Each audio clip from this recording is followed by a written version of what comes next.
and you're good to go. Okay.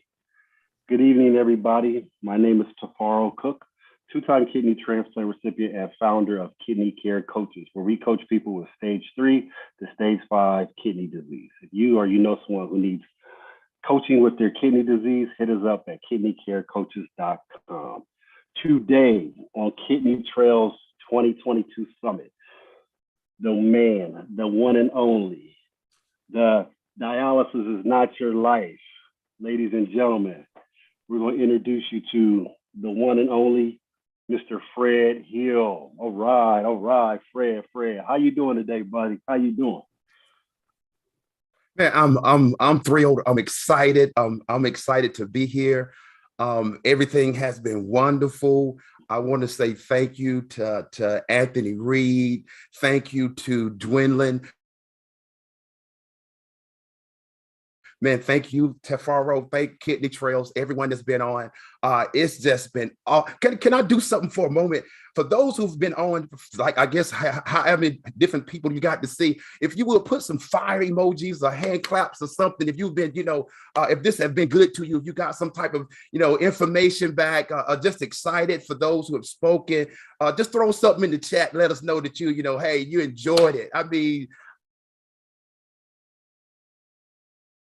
this was absolutely awesome, and I'm excited to be here today. Yes, excited.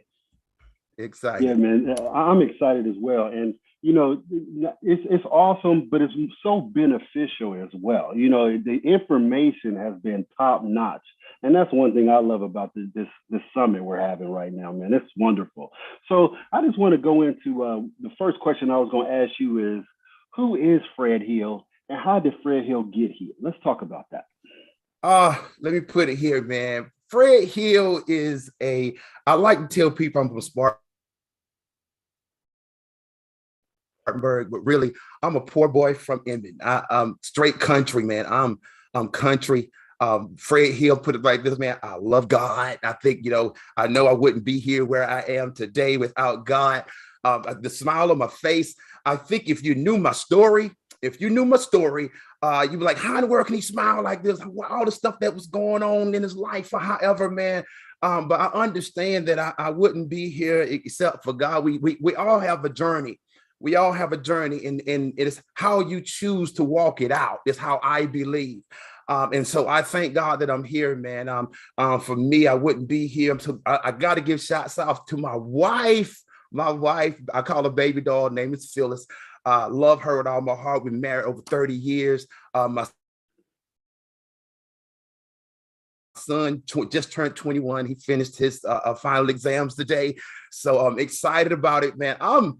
It's just for me getting here to today, being here, man. It's the sum total of the good, the bad, the ugly, overcoming things, man. And then also learning how to change my circle, meeting people like you, Anthony Reed, Philip, Alexandria. I mean, that's what it takes, man. And so in order to be here, man, it's a place of being willing to change, I guess, to be willing to change, being willing to accept and adapt. All these different things in life when it comes, man. So being here, but I do give all credit, all glory, all honor to Almighty God, man. I have to throw that in there, man. And so I'll put it that, man. That's why I'm here, man. I am good brothers and sisters, man, family. I didn't make it on my own. I'll put it that way. Couldn't have did it on my own. You know what's amazing about yourself, man, is I talk to you on the phone personally. You and we talk and everything. And let me tell you, everybody out there, every time I talk to this man, I'm inspired when I get off the phone. Okay, so you guys are in for a treat when you just hear this man's voice. And again, I'm inspired when I get off the phone. So we're going to talk about a little bit of dialysis is not your life. This is such a great read, man. I consider it a masterpiece. And I started dialysis in 1996, and there was nothing like this out there. And that's what I told Fred. I said, Fred, I wish I had this in 96. And I want to talk about this right now. And so I started with, I wrote down some notes, and I want to start with chapter one. In the early diagnosis, you said you had polycystic kidney disease. Yeah. Talk about that, and talk about that early diagnosis and how you felt and everything. Polykidneys, I'm gonna put it this way. My sister, um, she had he had issues with the kidneys and everything, and I was 20 years old at the time. So she came to us. She actually called a meeting. So all of the brothers and sisters, we came together, and she said, "Listen, and let me back up a little bit more. But at 20 years old, I had high blood pressure. And so all the testing with my heart, my blood flow, everything was perfect. Everything was good. I've always exercised, always ran, always ate decent.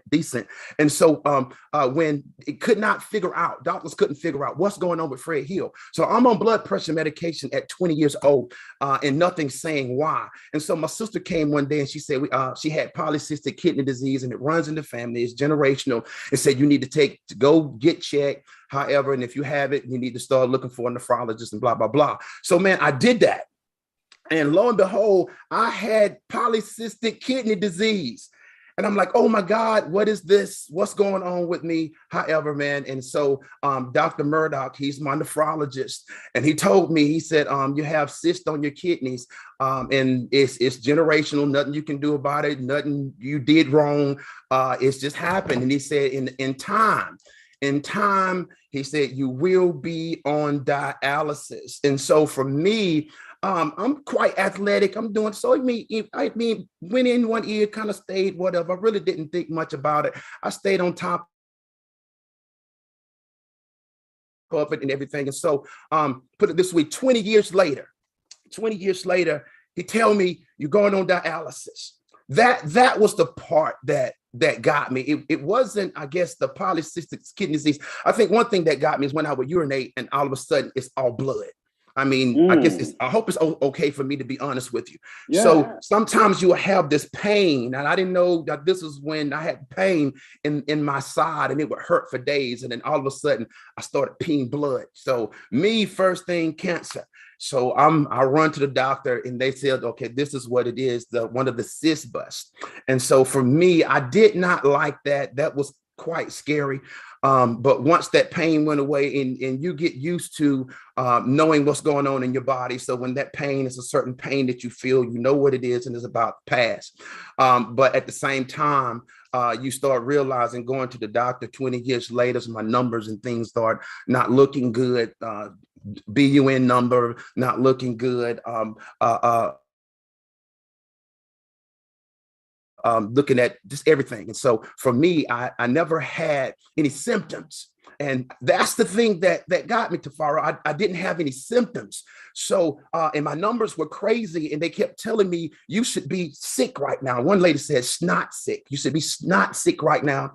Said I should be having brain damage going on right now, but I did not have any symptoms. And so I started and I went and got second, third opinion. And when they said, my doctors, they said, well, listen, you should have been on dialysis. I still didn't believe it. And I think, like you said, this diagnosis thing, man. And so I didn't believe it, didn't have it. I wasn't really tired or however. So one day, man, I'm at work and I got dizzy and it wouldn't go away. So I was dizzy. Now, to me, it felt like maybe 30 minutes, but it was probably like 10 minutes of dizziness. I mean, really dizzy. And I couldn't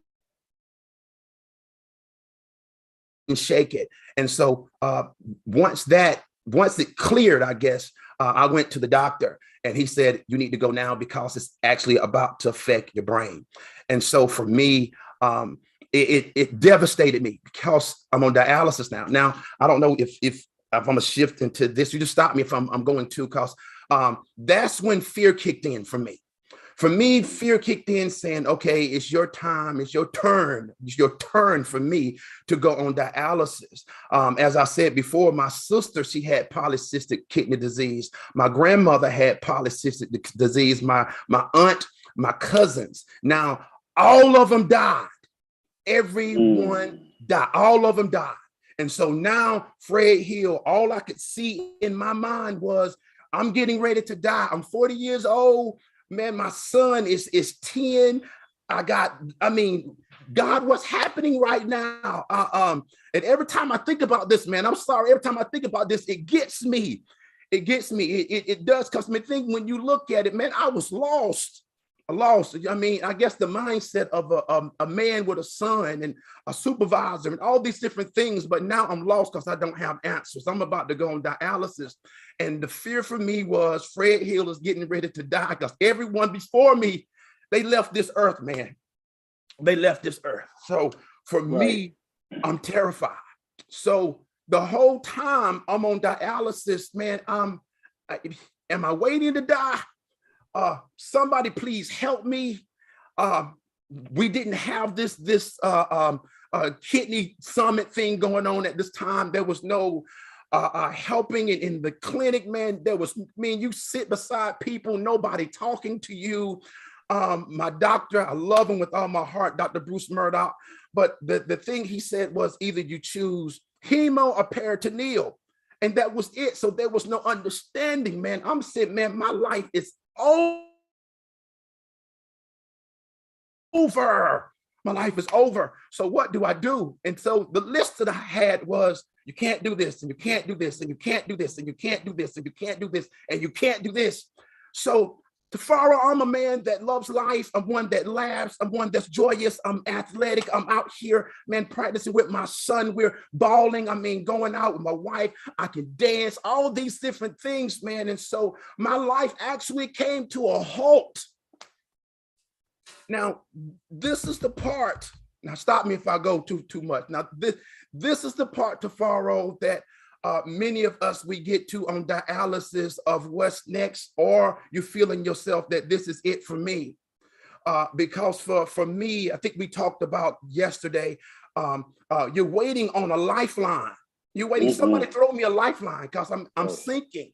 Because being on dialysis, number one, it hurts. It hurts physically, it hurts mentally. It hurts. It crushes your confidence. There's pains that you have. I mean, I remember my heart, they was telling me my heart was swelling, and then it would go down. It would swell and go down, being on this thing, man. And I'm hurting. I'm a place to where you're looking at your bones and your muscles and all these things. It's like you're deteriorating. And so my confidence left, man. I had no confidence. So when the confidence is gone, man, you don't want to go anywhere. It started affecting my marriage. Everything seems to be just shriveling, honestly. And my answer was, I can't, because I'm on dialysis. That's big. Yeah. That was my answer to just about everything. Fred, Daddy, can we do this? I can't, because I'm on dialysis. Dad, can we go here? I can't, because I'm on dialysis. My wife, babe, can we go here? I can't, because I'm on dialysis. Because the whole thing was, man, I had lost, I hate to say this, I had lost, I guess, the wheel of life. I mean, dialysis became my bubble. That's what I mean. It was dialysis, and that's it. Dialysis, and I had no life. I had no life. So Tifiro, I'm gonna tell you this, man. My son came to me one day. I remember this, and this is, about a year later, a year into it. My son came to me, and he ready to ask me something, and he looked at me and he turned away. He looked at me and he turned away, and I'm like, son, what's wrong? That's okay, Dad. That's okay, Dad. Don't worry about it. Don't worry about it. And he goes back into his room. Something broke that day. Something broke that day, because as close as me and my son is, when he looked at his daddy as feeble, man. He looked at his daddy as, I'm a patient, I'm sick now. But see, the thing about it, he only saw what I revealed. He only saw how I was living. He only saw.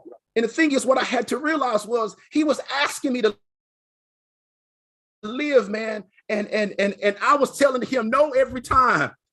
So at that moment, I had to make a decision. Dialysis would no longer be my life. Dialysis will no longer rule my life. Dialysis will no longer have this type of control over me. I refuse to live another day allowing myself to grope and be in a place of depression and be in a place where life passing me by. I'm still young, but yet I'm looking at, I lost my groove. I'm talking about my sex life. I'm talking everything. I'm talking not dancing. I'm sitting here, man, like I'm 100 years old. Man, what's wrong with you, Fred? Wow. So it took that moment, man, to get to say, you know what? I got to do something. I cannot allow dialysis to have control over my life. Listen, I don't know who's watching right now. I got to take this moment for a second, because I don't know who's where I was. I don't know who's going in that, but I want you to understand that dialysis does not rule your life. You have more control over dialysis than what you may think it does. All because you're on dialysis, all because you have kidney disease does not mean that your life is over. There's work that you got to put in. There's some things that you got to look in, and there's some things, but listen, it doesn't start with the son. It doesn't start with the wife. It starts with you. It's when I think the guy said today, the G-O-Y-A, get off your A. And do something about life. And so for me, that was it. I refused. I mean, I'm talking, we wasn't going on vacation. We wasn't doing anything, man. We wasn't going out. We wasn't going out to eat. I'm going to put it this way. Dialysis made me ashamed of myself. Wow, that's big.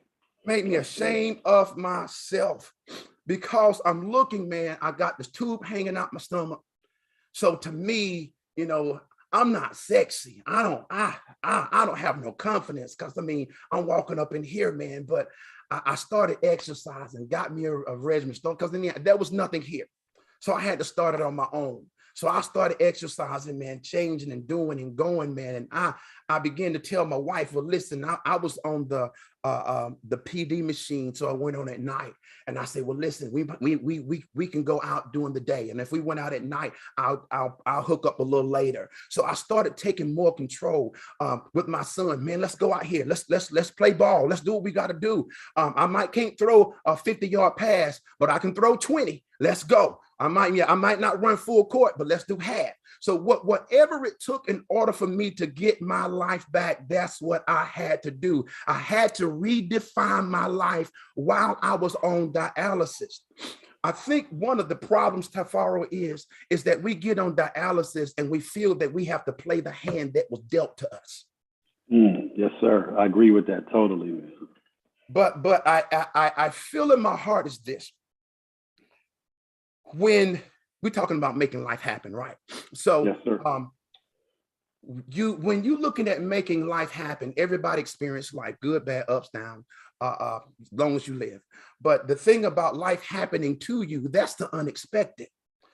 Life happening to you is I didn't ask for this.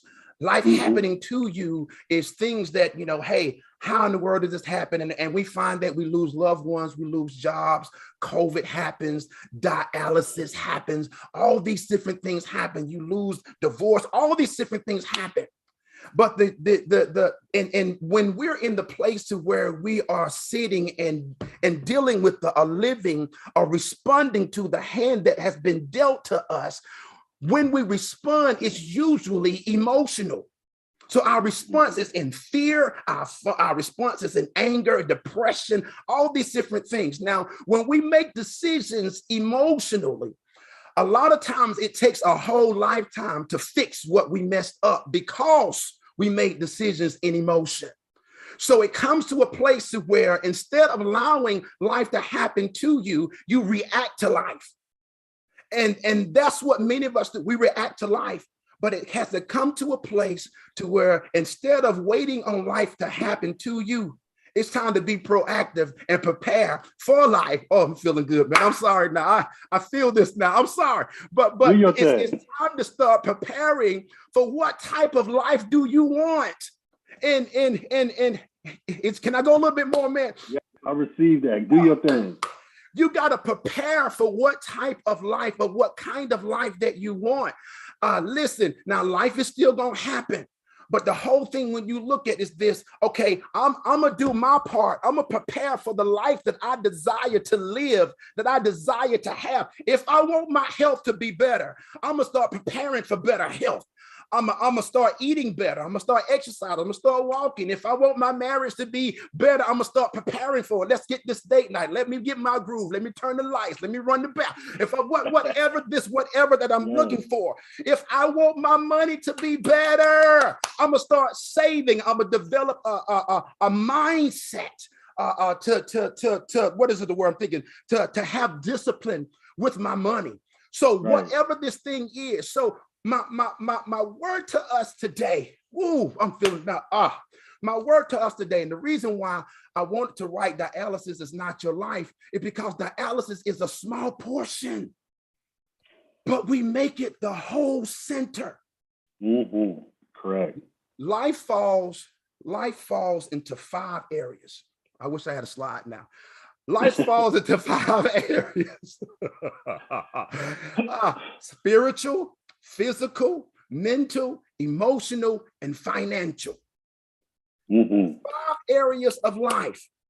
Now, the problem is, if dialysis is your main, what's happening with here? What is happening there? In these 5 areas, if your only focus in life is dialysis, then you miss it.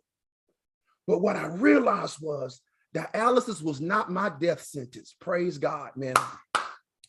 Dialysis was not my death sentence, but it was a life sentence for me. I had to look at it. It was a second chance for me to live. So for me to have the second chance for me to live now, dialysis became my battery, if that makes sense. It gave me the battery in order for me to live my life. And in all those 5 areas of life, I had to prepare to live and live good, to live well, and so that I would not allow dialysis to define my life. Now, listen to this. This is how foolish I was. Okay, I'm on dialysis. Dialysis is giving me a second chance at life. And I'm sitting here saying, okay, I can't do because I'm on dialysis. But when I look to my right, I got this beautiful wife that's sitting here, that's sexy, that's beautiful. And I'm sitting here, I can't because I'm on dialysis. I got a son that's over here that's full of life. And I'm saying, I can't because I'm on dialysis. The world is so beautiful, so many great things. I mean, what places to go? You got dreams and visions and aspirations and all these different things, and we won't do because we say dialysis. Nah, that's my battery that gives you permission to go and take your life back. Okay, I'm sorry, man. I think I went a little too far on that, man. No apologies, man. Keep on doing your thing, man. I mean, I'm sitting here again, motivated and inspired from what you're saying. But go ahead and express on that. Go ahead and expand on that with what you said, because dialysis is your battery. And I believe what you said, you have to turn it around. You have to turn it around and stop looking at dialysis as a bad thing. I always said, if you be good to dialysis will be good to you. Yes. And I agree with that. And I think we have to turn these thought process around. But expand, man. Do your thing. Go ahead. Let me say this. Winston Churchill, he said a statement. Never let. I wish I had a slide now. Never let a good crisis go to waste. Yes, I'm gonna say it again. Winston Churchill, never let a good crisis go to waste. Now, that before I had the mindset that I have right now, I would have been like, Winston, you crazy. What are you talking about? A good crisis to go to waste. But because a crisis is a devastation. Crisis is a calamity. It is disaster. It is trouble. And one definition of crisis is when all hell breaks loose. So when all hell breaks loose, what? How does this make even sense to me? Because the reality is this: you have the power to do something about the crisis in which we face. Now, let me say this. If you can't change it, you can change your response to it. Okay, Right. so I couldn't change that I was on dialysis, but my response had to change. So I had to say, I'm not going to allow this crisis to put me under or send me to an early grave. Man, I'm about to live. Now, what I realized in this crisis and not allowing a good crisis to go to waste, listen, in crisis, understand that's how all medication, just about all medications come about, because it was the crisis. And when crisis come, let me slow down. When crisis come, either we're gonna faint, you're gonna succumb to it, you're gonna fall out, die under it, you're gonna take flight, you're gonna run away from it or try to ignore it, or you'll tolerate it to say, okay, well, this is the life that I'm just gonna live, this is set up for me, this is it, or you're gonna fight. You're gonna fight. And so when you're looking at not allowing this crisis to go to waste, my fight is I'm fighting for my life. That's my fight. And so when you're looking at crisis, answers come from crisis. So let me say this to all of us who are watching. Whatever your crisis is, do not allow your crisis to even dictate your life. You might have lost a job. You might have lost health. You might have gone through divorce. Man, I lost 2 brothers and a nephew doing this COVID. It broke me. I'm not gonna lie. It broke me. It hurt me bad. Now, but what I had to realize was this. I could not live a life in depression because, listen, number one, I'm not God. I didn't understand it. I didn't agree with it, still don't, but my brothers are not here. My nephew is not here. But what I had to realize is this crisis, what are you going to do with it? Man, I'm going to live harder. I'm going to go stronger. I'm going to live life greater. I'm going to pour into their kids. I'm going to be a greater uncle. So let me say it like this. Can I go? I'm an answer. I am an answer. I wish I could see everybody, because I want everybody to say that to yourself. I'm an answer. I am an answer. And when you go through crises, you'll find out that there are answers in you that you didn't even know that you had. There are answers in you. Now, let me say this. If you fall out under the crisis, listen, you take those who counting on you, they go down too. Right. They go down too, man. And it all boils down to this: your choice. What are your choices? What choices are you making? Can I read something? I wrote this down. Of course, go ahead. I'm going to read this. Okay. This is Deuteronomy, the 30th chapter, verse 19, the NLT version. It says, "Today I have given you the choice between life and death, between blessings and curses. Now I call on heaven and earth to witness the choice you make. Oh, that you would choose life, so that you and your descendants might live." I'm going to read that last part. It says, oh, that you would choose life, so that you and your descendants might live. Now, the thing I want to say that is, listen, we're all going to face life. As I said, life happens. Good, bad, ugly, pains, hurt, joys. That's before all of us. But when the bad shows up, what choice are you going to make? Even in the bad, you can choose life. Even when things go crazy, you can choose life. Even when you get the diagnosis that you do not want, you can still choose life. A whole nother life is at the tip of your choice. I need to write that down. There's a whole nother life for you is at the tip of your choice. When you choose to say, I'll live, that means that when I choose those who are connected to me, my son's going to live. And those that's around going to live. So what choices are we making today to choose? And the choices got to be, man, the dialysis is really, it's not my life. It's not my life. There's so many things I can look at, the book itself, man, to understand there's so much to life There's so much to life. And if we're sitting and what's my time? If we're sitting and we're just twiddling our thumbs, we miss it. We miss it. We miss it. So I want to say this. I'm gonna jump right here if you don't mind, because in order for me to live my life in the book, it's a I think it's chapter 3. It says to move, M-O-V-E. Yes, move. chapter 3. Move is an action word. That means that you can't remain in the same place. And I want to say this, and y'all already know I love God, so I'm gonna throw this out. So those Bible readers know whenever God makes a promise, or made a promise to anyone in the Bible, it was always, I'm giving you this promise, but the promise is not where you are.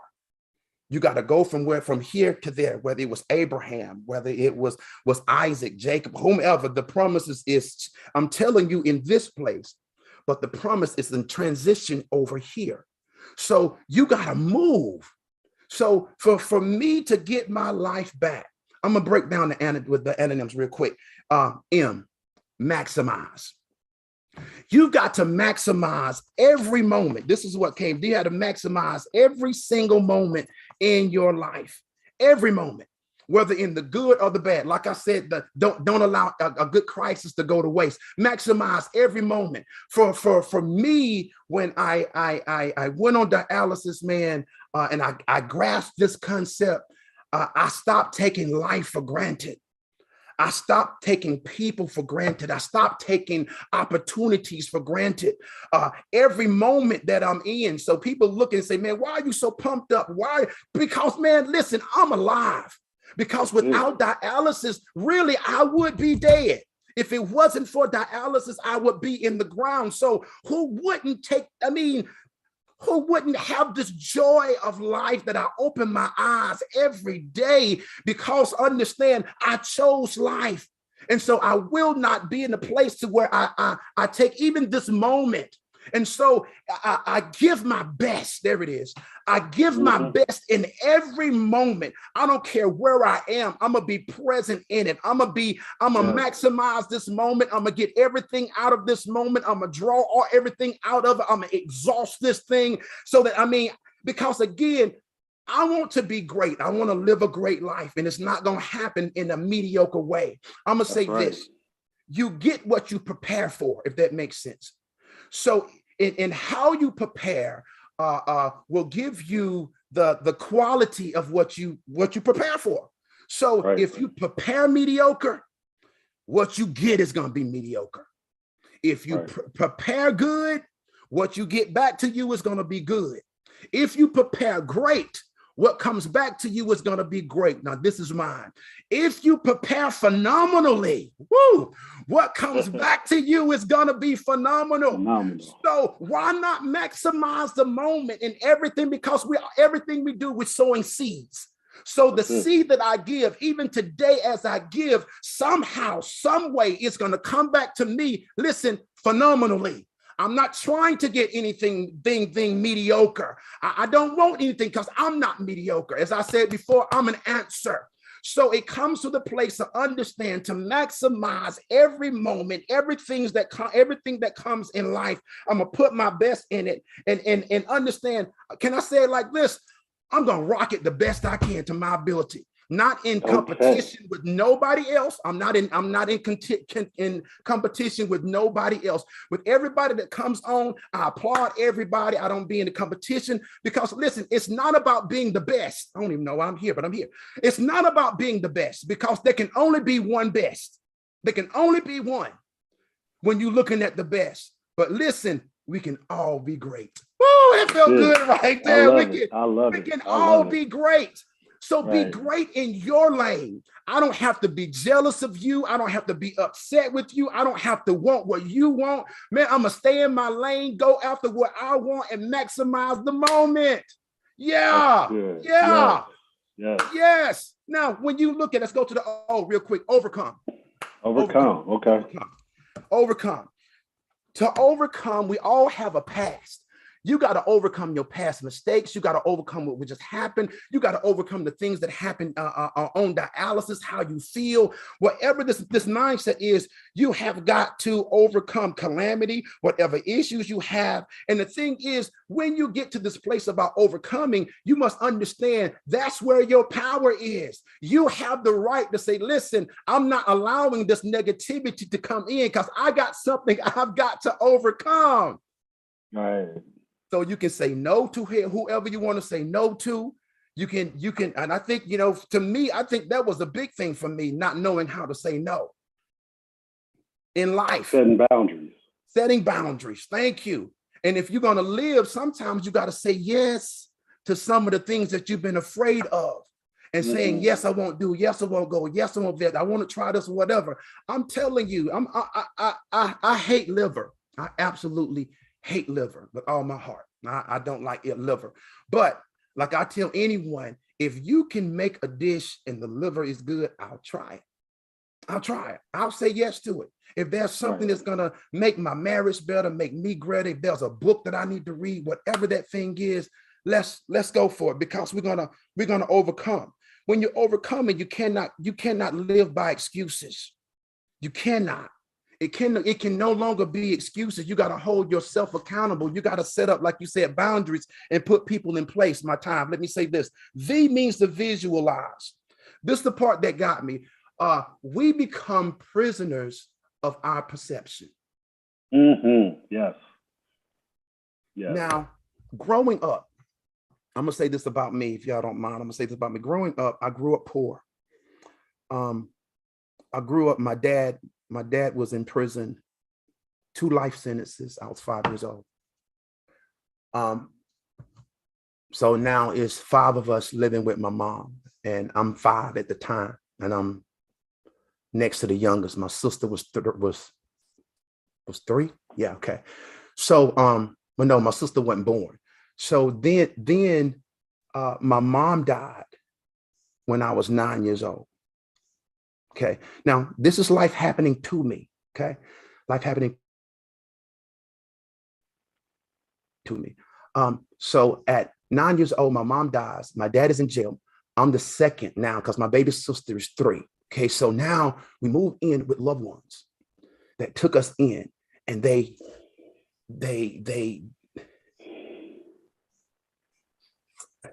hurt us, abused us. I'm not going to a whole. I mean, if you see tears coming out of my eyes, it's not because I'm thankful that we overcome. Right. I'm talking about the ones that should have loved us, didn't have a mom or a dad. They made us eat on the floor like dogs, out of little trays. From the age of 9 to 13, I didn't have a bath. From the age of 9 to 13, didn't comb my hair, didn't brush my teeth. I mean, it wasn't that we didn't know how. We wasn't allowed. From the age of 9 to 13, everyone else was able to eat, even strangers. And so it was what was left was for us. That's what we ate. Whatever was left was what we ate. And if there was nothing to eat, therefore we didn't have anything to eat. Now, hear this. I'm 9. My sister's 3. Got a brother that was 11, sister that was 12, and my oldest brother was 13. We were kids. And at the same time, molesting, all these different things that were going on. Life was happening to us. So we move out of there once my dad gets out, when we move to the ghetto. Now, I'm going to say this. Growing up, I didn't know that people lived in houses without roaches. I didn't know. I had never seen it. I'm talking to visualizing now. I had never seen it. I had never seen to a house without roaches. Being in the place of on the street, I became a product of my environment. Because again, when life happens to you, you respond emotionally. How do I get this? How do I get life? So I found myself parole officer at 15. So something happened. One thing my father said, if your mom can see you right now, what would happen? How would she feel? I said, I got to change. So one day I met this guy named Vernon. He was a promoter in Greenville, North Carolina, man. And he showed me something. He was in a Rolls Royce. He let me sit in it. And he showed me life. And he said this to me. He said, you can have anything you want. Put your mind to it, see it, and go after it. From that moment, now I don't have a Rolls Royce, but I can tell you the house I live in don't have roaches. I can tell you from going from age 9 to 13, not having shoes, having to wear my sister's blouses because that was the hand-me-down. It wasn't that we didn't have the money to do, it was that it was a choice not to provide for us, if that makes sense. So it comes to a point to where, listen, you ask me like, who am I? At that point, I didn't know who I was because everything that I wore, I didn't realize. I'm gonna put it this way: when my stepmom bought, we went school shopping, and she bought me a shirt, man. And I put the shirt on, and I said, Francis, the buttons are on the wrong side. And she looked at me and she said, they're the right side, but they were the wrong side for me because I was wearing my sister's blouses up to that time. So how do you change those? The whole thing when you look at is I had to say, I don't want this no more. I don't want to live like this no more. And it's the same way with dialysis. I don't want this no more. I don't want to live like this no more. There's something else out there that you got to visualize because your perception is your truth. So if you don't see yourself coming out, you'll remain where you are. If you don't see yourself getting better, you won't get better. Understand, you cannot have no more than what you have if you don't believe you can get more. You can't do no more than what you believe you can do. You can't be no more than what you believe that you can be. So in the mindset, you got to visualize life to say, listen, I'm going to live big. And we've been talking about these affirmations. I got affirmations of what I declare and decree every single day. And this is the mindset. And the good thing is because it does change your mindset. It does change your mindset. When you're looking at visualization of understanding and seeing, because listen, you got to visualize your worth. I'm somebody with the tube in my stomach. I'm somebody, I'm great. I'm still sexy. I'm still sexy. I can groove on it. I'll dance with you, whatever those things is. I mean, listen, I can do it. I visualize my worth. I'm worth my weight in gold. And so that mindset, things have to change the way you see yourself. When you see yourself differently, you'll stop allowing people to treat you differently. You'll treat yourself better. E meaning execute. Right. I'm done. E meaning execute. No matter what plan you have, when you visualize yourself getting out. E, execute it. Go get it. Go after it. Live it. Because life is yours. Life is waiting on you. You got this. You got this. You got this. I'm sorry, man. I'm looking at time, man. I think I done went over, man. How much time do we have? It's 5:43. And we got an hour. I don't know how, if we got questions, if there's more, man, I'm ready. You can keep going. Yeah, keep on going through the move you were talking about, because this is powerful, man. I don't want to stop this flow. Keep on going. Because, man, I'm gonna say the execution of a thing, because a lot of times we feel that we can't do because we don't have. I think the mindset that for me, what I had to understand was this. It's okay to say, I don't know how, or I don't know. But my mindset had to turn to, I'm going to find out. I'm going to find out. And this is the mindset when you go from nothing. You go from nothing because I didn't see anything. I didn't grow up that way. Nobody pushed me. Nobody, hey, you can do this, you can get here, you can go here, you can make this happen. Nobody gave that to me. It was something that I seen through Vernon that said, listen, there's a better life out there for you. And so when you look at what Kidney Trails is doing, when you look at what Kidney Coaches is doing, when you look at what Second Chance is doing, you look at what Hope and Jonathan is doing, when you see what Spice is doing with Alexandria Rosa, I mean, that should tell us there's something out there. My man that came on running, I mean, he in Ireland, listen, he won the gold medal for the track. Man, there's life out there. I wish I would have saw that at that time. But I had to hold on to what Vernon showed me. And to understand, it didn't all get better. because life still happens. But you got to choose to, you still got to choose to live my life. I'm going to make life happen while life is happening to me. I'm going to make life happen for me because it doesn't stop. You got to decide to do both. I'll play the hand that you give me, but I'm going to prepare a hand to play as well. And if I'm preparing when hard times come, if I got my money saved right, I'm going to be all right. It's these things that we got to look at and understand, man. And so I'm so excited, man, about life, and so excited about where we are right now. I'm so excited to be here with you of understanding, man. Listen, so what choices are we gonna make? What choices are we gonna do? What are we gonna do? Are we gonna choose to live? But one thing that I realized is this, and my wife told me this one day, and it just blessed me, man. It helped me so much.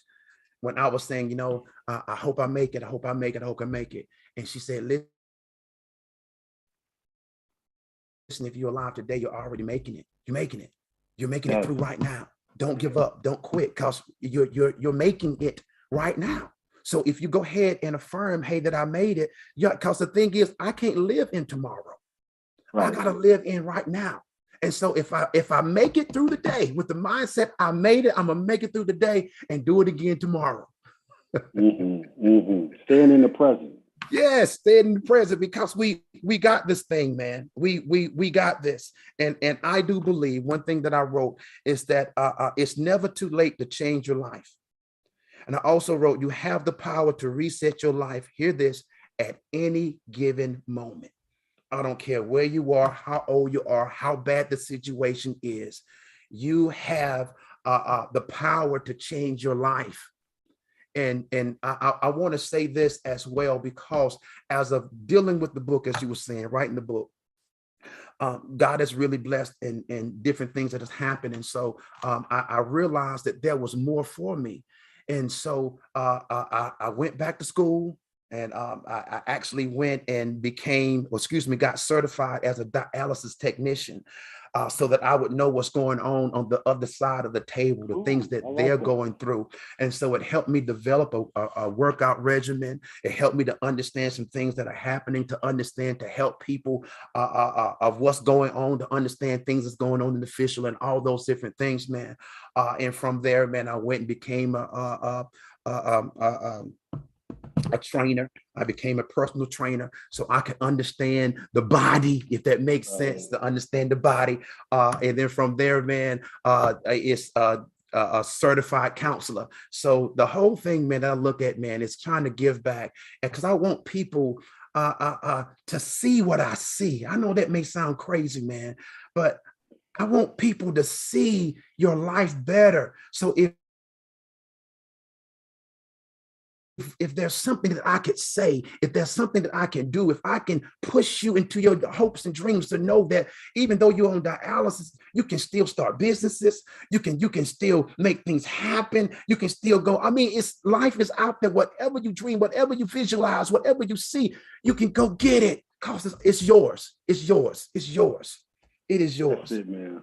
I agree with everything you're saying. Inspirational to the max, you know, and your story is super powerful, and what you're talking about and how you deliver your story is super powerful, and not just the story alone, but how, you know, the emotions you give and everything. That's why I'm gonna keep it real, man. When you talk, I sit back and just eat popcorn and listen and get inspired because it's just that powerful. I don't even want to interrupt, because I know everybody wants to hear what you're saying, and it's wonderful, and your words speak volume, man. And you said something, and we got a little bit of time, but I want you to expand on that reset, because that was the last part of what you talked about. So go ahead and expand on that. People want to hear this. Yeah, reset. That's the I don't know if y'all can see the shirt, but that's the whole brand mindset, man. To reset your life, it means to start in a different place.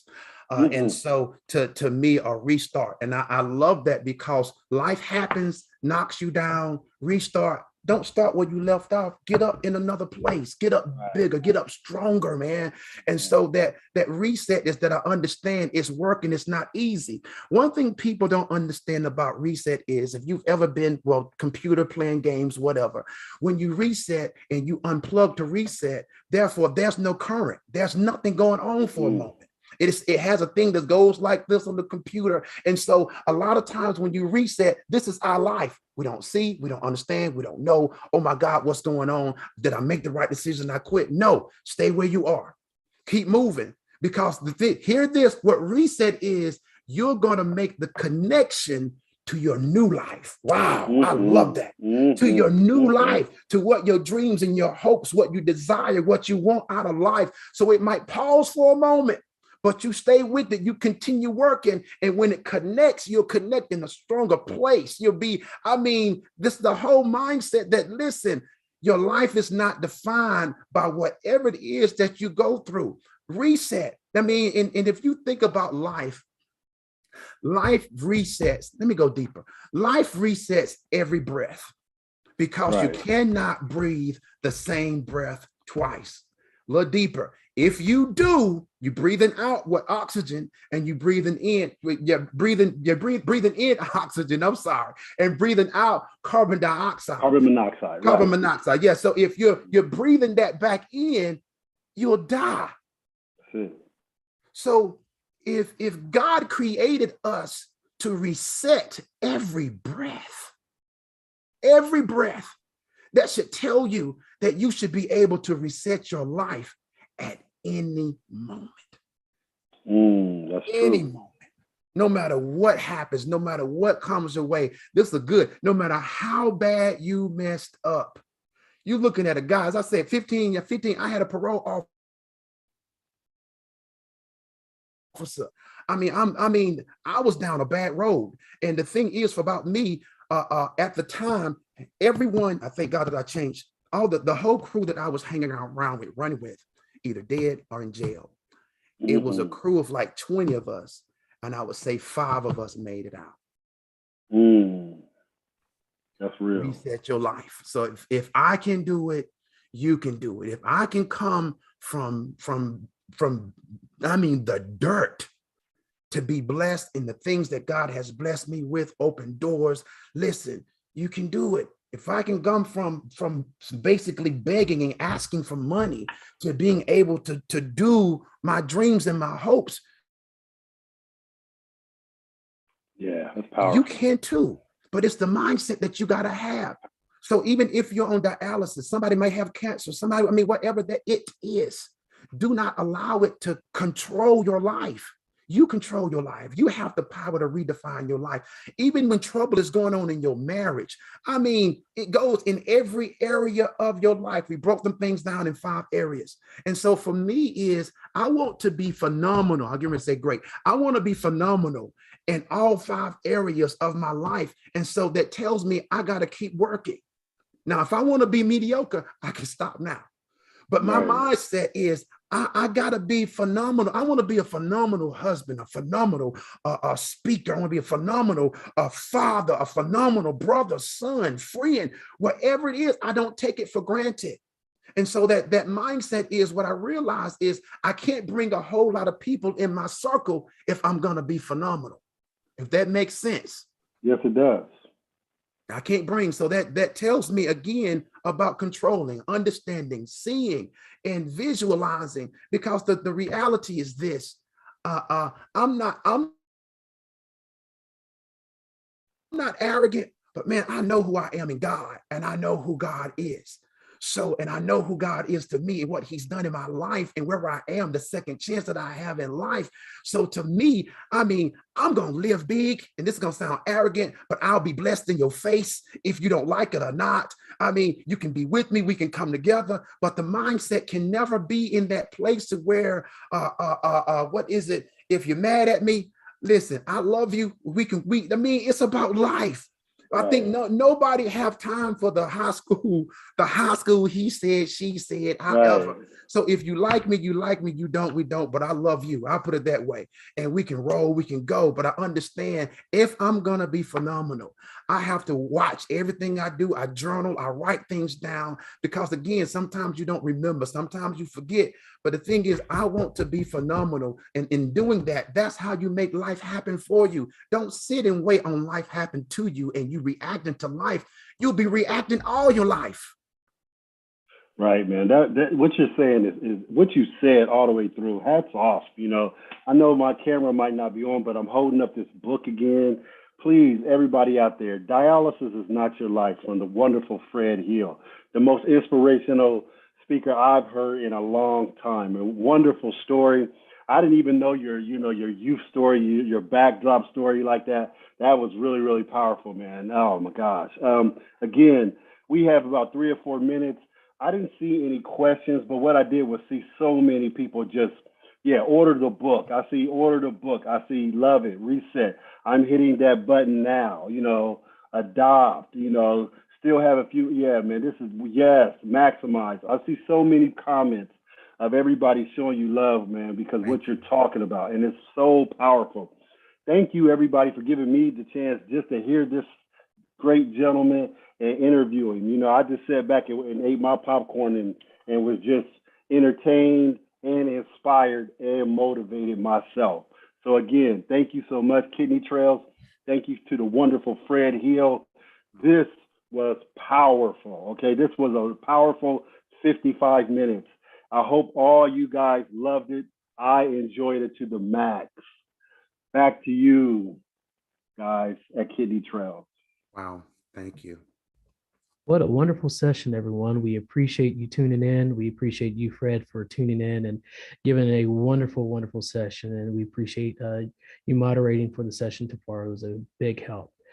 All right, guys, those in our social media platforms, as far as Twitch and YouTube and Facebook, we appreciate you tuning in, and we will be going to the award show next. So y'all have a great, great afternoon.